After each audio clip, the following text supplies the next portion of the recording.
By the middle of the 18th century, an era of reason and enlightenment, people still believed in ghosts, but it was often considered a little old-fashioned. At the time of the American Revolution, those stories that were published often enlisted supernatural powers in the political struggle against Great Britain.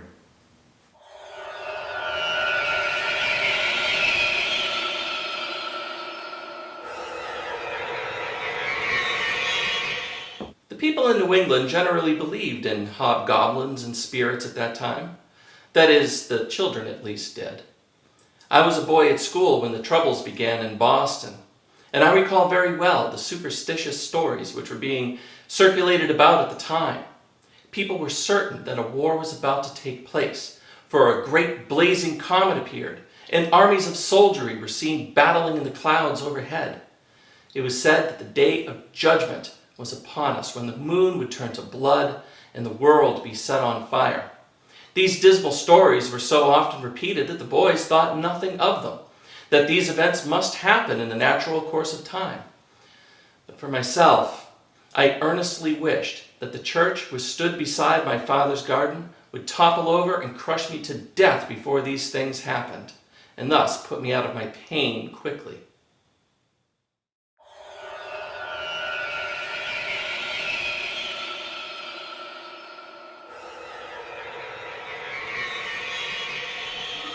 The wonderful appearance of an angel, devil, and ghost to a gentleman in the town of Boston, printed and sold by John Boyle in Marlborough Street in the year 1774.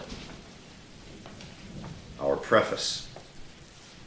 We, the subscribers, do testify and declare that in the morning of the 17th day of October, 1774, we received each of us a card from a certain gentleman in this town, desiring our attendance at his lodgings at 10 o'clock that morning. Agreeable to his request, we waited upon him, where he told us what had happened to him, an account of which follows. Night the 1st, October 14th. After supping amongst a select company of my acquaintances, I returned to my lodgings. Being sleepy, I went upstairs in order to get to bed. But before I had finished undressing, I heard the most melodic yet unearthly noise just outside the house. I opened the window to look around in hopes of discovering the source, but all looked serene and not one thing amiss. At last, after some 10 minutes, the noise quieted down and then ceased altogether. I finished undressing and climbed into bed, though was unable to sleep. Then, as the clock struck 2, I was startled to hear a violent rapping upon the window beside the bed, and the noise again started, only this time much nearer. Suddenly, the window shutter, which was on the inside, flew open, and a light burst into the chamber that far exceeded that of the sun. At that moment, an angel appeared. In one hand, he held a sword, and in the other, a pair of scales. Immediately I asked him, my voice trembling, "Friend, from whence came you? What business do you have with me?" The angel did not immediately reply, but sat himself down on a chair. He then said, "Arise, man, from your bed, and take a chair and sit down by me. I have something to communicate that is of the greatest importance.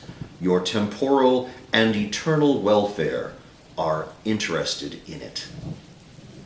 I did as commanded, and the angel continued, "I descended from my celestial abode to acquaint you and all those of your caste that heaven beholds such miscreants with contempt, and unless you speedily repent and make restitution to your countrymen, you may justly expect the hottest place in hell will be reserved for you and all such traitors to their king and country. But I am not here to discuss the particulars of your crimes. I have come only as a harbinger of one far more terrifying than I, who is to pay you a visit tomorrow night." With that, he dissolved, and with him the brilliant light. All was quiet and dark in my chamber again. I then collapsed upon the bed and amazed until morning. I spent the next day in the greatest of agitation. Hours passed and the sun went down. I stayed up until nearly midnight, then reluctantly ascended to my chamber and got into bed.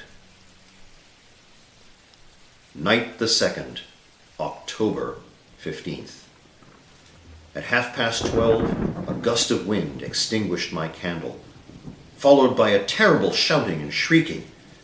The door of my chamber flew open, and there in the doorway appeared the most frightful form my eyes ever beheld. I knew instantly the figure was the devil himself. In his right hand he held a book, and in his left a halter. These awful figure then entered my chamber, sat down, and addressed me. "I have come from the infernal regions with speed upon a very important errand. I must warn you of the crimes you have committed against your country, and the punishment you will most assuredly suffer if you continue as you have. Tell me, how came you to be such an enemy to your country?" I replied that he is much mistaken, as I have always been a true friend to my country, doing everything in my power to promote its welfare. And the devil said, "Then please describe your friendship." "I am listening." So I explained. About 10 years ago, I and others wrote letters to our friends in Parliament desiring them to pass an act whereby the inhabitants of the American colonies would be on equal footing with their brethren in Great Britain. In their wisdom, they passed the Stamp Act. Now, America would help pay the costs of the war against the French. Before then, we were exempted and therefore had grown too rich. Now we would shoulder our part of the public burden as is expected of all of His Majesty's subjects. But, to my dismay, our people were not happy. They were outraged. Mobs committed acts of violence against the properties of very worthy gentlemen and administrators of His Majesty's government. Parliament attempted other duties, but again violence ensued. At last, Parliament repealed all of the duties except that on tea, and as I'm sure your Majesty is aware, last December the mob dumped the tea into the harbor. Then was my sad country in a state of lawlessness. In order that my countrymen might receive and recover a full sense of their obedience to the king, I and others drafted letters providing Parliament with a true account of what has been happening here. To my complete satisfaction, they responded by closing Boston Harbor.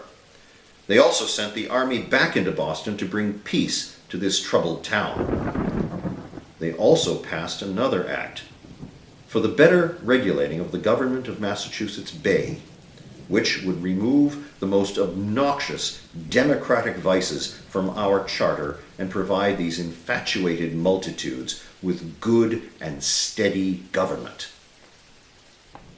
And so, in this time, I consider it my duty as a patriot to warn my countrymen that by their actions they are bringing down the vengeance of their superiors upon them, and unless they are quiet and submissive, they must respect and expect the severest punishment in this world and damnation in the next.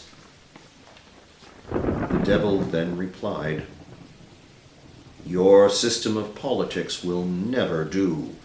So far from being a friend to your country, I am now convinced that you are one of its greatest enemies. I now tell you, with real regard to your future welfare, that you will be eternally tormented in the hottest place in hell. Repent! Ask forgiveness of all you have injured, and make full restitution, lest I come again and snatch you away into the eternal flame. With that, he vanished. I wanted to tell him that I am resolved to be a better man, but I was deprived of that privilege. Night the 3rd, October 16th. After 2 sleepless nights, I expected at last to get some rest, but again I was disappointed. At the stroke of midnight, I awoke. There, standing at the foot of my bed, was a ghost. He wore a long white gown. His face was pale and hollow, and his hair was much disheveled. I lay there some time looking at him in terror and amazement. The ghost did not speak, but stared intensely at me. Summoning my courage, I asked him who he was and from whence he came. Then, with a cold, mournful voice, he said he was one of my venerable ancestors, and that he came from the regions of the dead to visit one of his degenerate offspring. The ghost continued, saying, "You sprang from a reputable family, some of whom were driven from their native home by persecution to this place. Here they hoped they and their descendants could enjoy that liberty which was denied them. Here we were exposed to savage beasts and a harsh climate. We battled Indians and Frenchmen to secure for our children a peaceful and comfortable existence. We fought and we suffered, not for ourselves, but for generations unborn. But now I am disturbed from my rest because I see that you have lent a busy hand in bringing New England under submission to tyranny and slavery. You have used the gifts I purchased for you to destroy the happiness of your fellow men. You have, in the name of loyalty and patriotism, profited from their agony. Do you think that heaven will overlook your perfidy? You unhappy man! You will hereafter meet with your just rewards." To this I replied, "Venerable shade, I never, till last night, had the least apprehension that I was doing wrong. I thought I was serving the interests of my country." "O guilty mortal," said the ghost, "I am sorry you have so long deceived yourself. If you have the least spark of gratitude to the memory of your departed friends and family, repent of your wickedness in the most public way possible. Make restitution and ask God for forgiveness."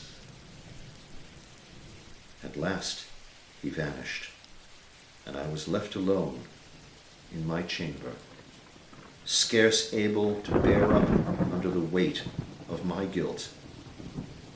I am resolved now to change course and to sin no more.